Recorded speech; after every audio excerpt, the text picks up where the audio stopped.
دنیا میں صرف ایک محبت ایسی ہے جسے دیکھ کر میرا اللہ بہت خوش ہوتا ہے، بہت مسکراتا ہے، وہ ہے شوہر کی بیوی سے اور بیوی کی شوہر سے محبت۔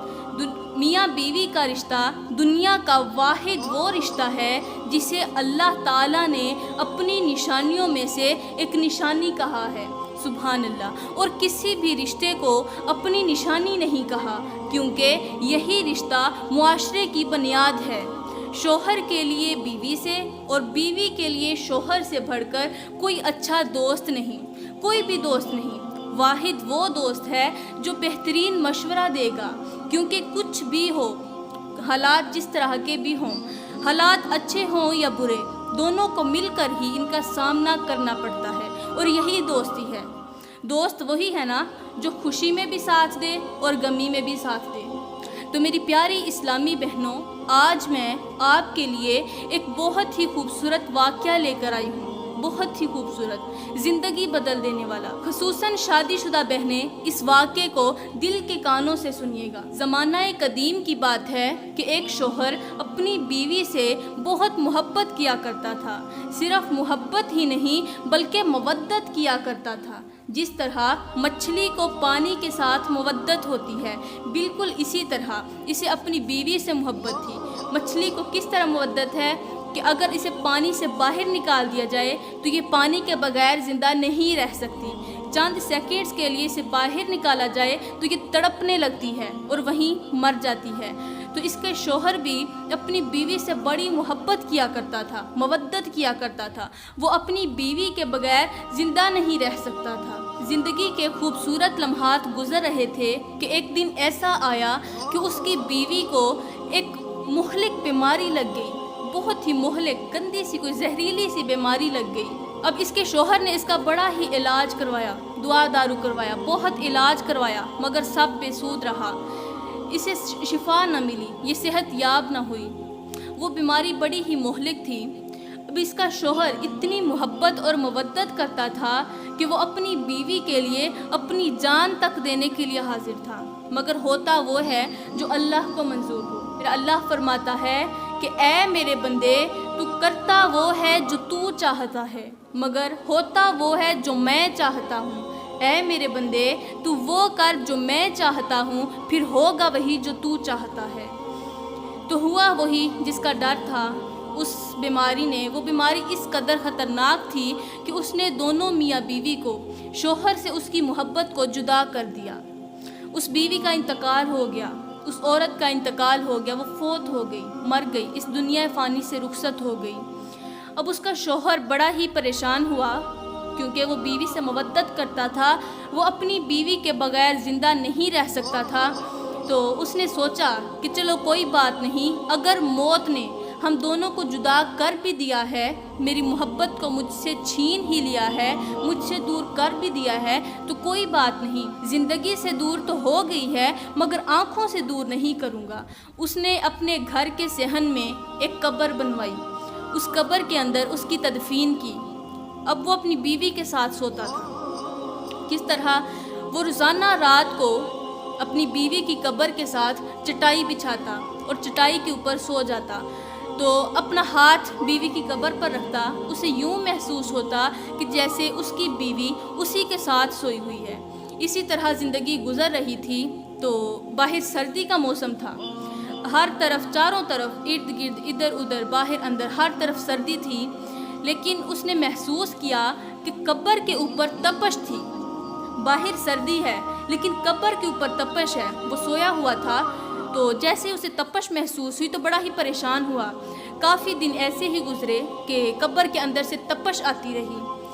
تو اس کے بعد چند دن ابھی گزرے ہی تھے کہ قبر کے اندر سے خوفناک آوازیں بھی آنے لگ گئیں۔ اب وہ شوہر بڑا ہی پریشان ہوا۔ پریشان تو پہلے ہی تھا، ایک تو اس کی محبت جدا ہو گئی، دوسرا قبر کے اوپر تپش تھی، اب تیسرا کیا ہوا، قبر کے اندر سے خوفناک آوازیں آنے لگیں۔ ان خوفناک آوازوں نے اس کی پریشانی میں مزید اضافہ کر دیا۔ پریشان تھا کہ اب کیا کروں۔ پھر اچانک اس کے ذہن میں خیال آیا کہ کیوں نہ اس دور کے نبی کے پاس جاتا ہوں، جا کر اپنا مسئلہ بیان کرتا ہوں، ہو سکتا ہے وہ میرے اس مسئلے کا کوئی حل نکالے، وہ اس مسئلے کو حل کر دیں۔ اب اس پریشانی کو اپنے ہمراہ لے کر اپنے گھر سے چل پڑا۔ کہاں جا رہا ہے؟ اس دور کے نبی کے پاس جا رہا تھا۔ راستہ کافی دشوار تھا، سفر بھی کافی لمبا تھا۔ تو جاتے جاتے اس نے کیا کیا، راستے میں ٹھنڈی ٹھنڈی ہوا چل رہی تھی تو ایک درخت کے نیچے لیٹ گیا۔ جب لیٹا تو اسے نیند آ گئی، اس کی آنکھ لگ گئی، وہ سو گیا۔ کچھ دیر سویا رہا، آرام کے بعد وہ اپنے سفر کی طرف چل پڑا۔ سانس لے لی تھی تو وہاں سے چل پڑا اپنے سفر کی طرف، منزل کی طرف رواں ہوا۔ تو اس دور کے نبی تھے حضرت عیسیٰ علیہ السلام، ان کی طرف چل پڑا۔ راستہ کافی دشوار تھا، سفر بھی کافی مشکل تھا۔ کافی مشکلات کا سامنا کرتے ہوئے وہ آخرکار حضرت عیسیٰ علیہ السلام کے گھر تک پہنچ ہی گیا۔ جا کر عرض کرنے لگا کہ اے اللہ کے نبی، دکھوں کا مارا ہوا، دردوں کا مارا ہوا، غموں کا ستایا ہوا یہ بندہ ناچیز، یہ ایک شخص آپ کے سامنے حاضر ہے، ایک چھوٹی سی عرضی لے کر آپ کے سامنے حاضر ہے۔ تو جب آپ نے اس کی فریاد سنی تو وہ کہنے لگا کہ حضرت میں بہت ہی پریشان ہوں اور بڑا ہی دور سے آیا ہوں۔ تو حضرت عیسیٰ علیہ السلام کو اس پر ترس آیا تو آپ نے پوچھا کہ تو کیوں پریشان ہے؟ جب آپ نے اس کے چہرے پر پریشانیوں اور آواز میں درد کے آثار دیکھے تو پوچھا اے بندہ خدا، تو کیوں پریشان ہے؟ تجھے کس چیز نے پریشان کیا ہے؟ تیرے چہرے پر یوں محسوس ہوتا ہے کہ جیسے تجھے اندر سے چکنا چور کر رکھا ہو، کسی پریشانی نے اندر سے توڑ رکھا ہو، اور اس پریشانی کی وجہ سے تو 100 سالہ بوڑھے سے بھی زیادہ کمزور نظر آ رہا ہے۔ کیا ہو گیا ہے؟ تجھے کس چیز نے توڑ ڈالا؟ تو وہ شخص رو کر عرض کرنے لگا اے اللہ کے نبی، میرے اوپر 3 مصیبتیں آن پڑی۔ پہلی مصیبت یہ کہ اللہ تعالیٰ نے موت کے ذریعے میری محبت کو مجھ سے جدا کر دیا، اور دوسری بات جو میری بیوی کی قبر ہے اس کے اندر سے تپش آ رہی ہے۔ کافی دنوں سے میں محسوس کر رہا ہوں کہ اس کے اندر سے تپش آتی ہے، اور تیسری مصیبت یہ آن پڑی کہ قبر کے اندر سے خوفناک آوازیں بھی آنے لگی ہیں۔ تو میں اپنی اس پریشانی کے ساتھ حاضر ہوں، خدارا وہ میری بیوی کی قبر ہے، مجھے اتنا بتا دیں کہ اس کے اندر اس قدر عذاب کیوں نازل ہو رہا ہے۔ تو جب اس کی فریاد سنی حضرت عیسیٰ علیہ السلام کا دل بھر آیا، آپ کو اس پر ترس آیا۔ آپ نے کہا اے بندہ خدا، چلو میں تیرے ساتھ چلتا ہوں۔ حضرت عیسیٰ علیہ السلام اس شخص کے ساتھ اس کے گھر کی طرف چل پڑے۔ جب گھر پہنچے تو وہ شخص حضرت عیسیٰ علیہ السلام کو اپنے گھر لے گیا۔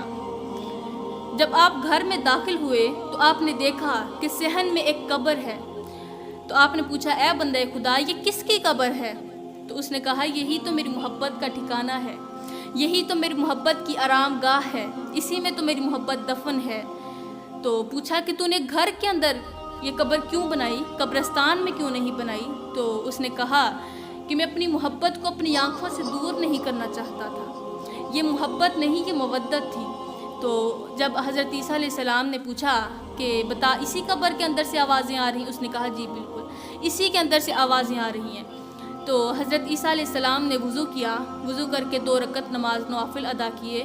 اس کے بعد ہاتھ اٹھا کر اللہ سے دعا کی کہ اے میرے اللہ، اپنے حکم سے اس قبر کے اندر جو مردہ ہے اسے زندہ کر دو۔ کچھ دیر گزری ہی تھی کہ قبر پھٹی۔ قبر کے اندر سے وہ عورت اپنے بال جھاڑتی ہوئی، مٹی تھی نا، مٹی سے بال جھاڑتے ہوئے قبر سے باہر نکلی تو اس کی لبوں پر، اس کی زبان پر کسی غیر محرم مرد کا نام تھا۔ استغفر اللہ، کسی غیر محرم مرد کا نام لیتے ہوئے وہ قبر سے باہر نکلی۔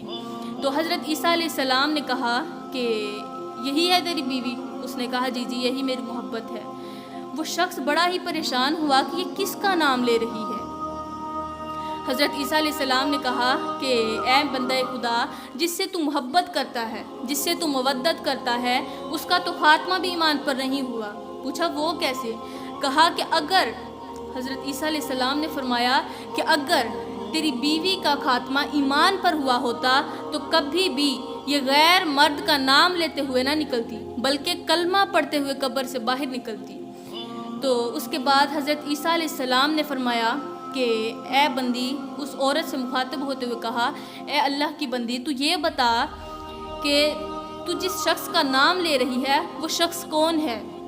تو اس نے کہا کہ جب میں زندہ تھی تو اس شخص سے میں بے پناہ محبت کیا کرتی تھی، یہ سنتے ہی شوہر کا جگرا پھٹ گیا، دھاڑے مار مار کر رونے لگا۔ کہا یہ میرے ساتھ کیا ہو گیا؟ میں اس سے محبت کرتا رہا اور یہ کسی اور سے محبت کرتی رہی۔ اس کے بعد حضرت عیسیٰ علیہ السلام نے فرمایا کہ اے اللہ کی بندی، تو مجھے یہ بتا کہ تو دنیا میں ایسے کون سے گناہ کرتی تھی جن کی وجہ سے تیری قبر کے اندر تجھے عذاب ملا، تیری قبر سے آوازیں آتی تھیں، تپش آتی تھی، قبر کے اندر سے گرمی آتی تھی، تو یہ بتا تو کون سے گناہ کرتی تھی؟ تو اس عورت نے کہا کہ میں صرف 2 گناہ کرتی تھی اور بڑے ہی شوق سے کرتی تھی۔ ساری زندگی میں نے صرف 2 گناہ کیے جن کی سزا مجھے یہ ملی کہ اللہ تعالیٰ نے مجھ پر عذاب مسلط کر دیا۔ پوچھے کون سے گناہ؟ اس نے کہا پہلی بات تو یہ ہے، پہلا گناہ تو یہ ہے کہ میں اپنے شوہر کے ہوتے ہوئے بھی کسی غیر محرم مرد کے ساتھ محبت کرتی تھی۔ میرے غیر محرم مردوں کے ساتھ تعلقات تھے، میں ان سے ملتی تھی، گھر سے باہر جاتی تھی، ان سے ملتی تھی، ملاقات کرتی تھی۔ پوچھا دوسرا گناہ؟ کہا دوسرا گناہ کہ جدھر کی ہوا چلتی میں ادھر کی ہو جاتی۔ اس کے بعد وہ عورت کہنے لگی اے اللہ کے نبی، میں جس زبان سے کسی غیر محرم مرد کا نام لیتی تھی تو اس زبان پر اللہ تعالیٰ نے ایک سانپ مسلط کر رکھا ہے۔ وہ سانپ مجھے ایک ڈنگ مارتا ہے، میں 70 گز نیچے زمین میں دھنس جاتی ہوں۔ اور دوسرا، میں جس دل میں کسی دنیا کی محبت رکھتی تھی، کسی غیر کے لیے محبت رکھتی تھی، اللہ تعالیٰ نے اس دل پر بھی ایک سانپ مسلط کر رکھا ہے۔ وہ سانپ مجھے ایک ڈنگ مارتا ہے، میں 70 گز زمین میں نیچے دھنس جاتی ہوں، اور اسی وجہ سے میری قبر سے خوفناک آوازیں آتی ہیں۔ جب میں نیچے دھنستی ہوں تو میری چیخیں نکلتی ہیں، میں دھاڑتی ہوں، لیکن مجھے بچانے کوئی نہیں آتا۔ اس کے بعد اس عورت کا شوہر کہنے لگا کہ مجھے یہ بتا کہ جدھر کی ہوا چلتی ادھر کو ہو جانے کا مطلب کیا ہے؟ تو اس عورت نے کہا کہ اس کا مطلب یہ ہے کہ میں جہاں بیٹھتی بس اسی کی ہو جاتی۔ اگر غیبت کرنے والوں میں بیٹھتی تو غیبت کرنے لگ جاتی، اگر کوئی برائی کرنے والوں کی صف میں بیٹھتی تو برائی کرنے لگ جاتی، اگر کوئی تعریف کرنے والوں کی صف میں بیٹھتی تو تعریف کرنے لگ جاتی۔ اس کا مطلب جدھر کی ہوا چلنا ادھر کا ہو جانا، جہاں بیٹھنا بس ویسے ہی بن جانا۔ اس کے بعد اللہ کے نبی نے اس عورت سے کہا اے بندی، اللہ کے حکم سے جیسے تو زندہ ہو کے صحیح سلامت باہر آئی تھی ویسے ہی قبر کے اندر چلی جا۔ تو اسی طرح ہوا، وہ جیسے عورت باہر آئی تھی قبر کے اندر چلی گئی اور قبر کے اوپر مٹی دے کر پھر سے بند کر دیا گیا۔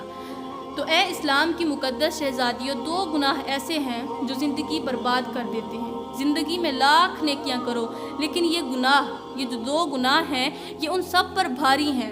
تو خدارا ان گناہوں سے اب بھی توبہ کر لو، ابھی زندگی باقی ہے، کچھ سانسیں باقی ہیں، پتہ نہیں کب سانس نکل جائے، کب سانس بے وفائی کر دے۔ ہر کسی نے دنیا سے جانا تو ہے ہی، تو میں دعا کرتی ہوں کہ آپ اس دنیا سے اچھے اعمال لے کر جائیں۔ اللہ تعالیٰ ہمیں نیک اعمال کرنے کی توفیق عطا فرمائے۔ اللہ تعالیٰ ہمیں اس طرح کے غلیظ گناہوں سے پکی سچی توبہ کرنے کی توفیق عطا فرمائے۔ آمین ثم آمین۔ وما علینا الا البلاغ المبین۔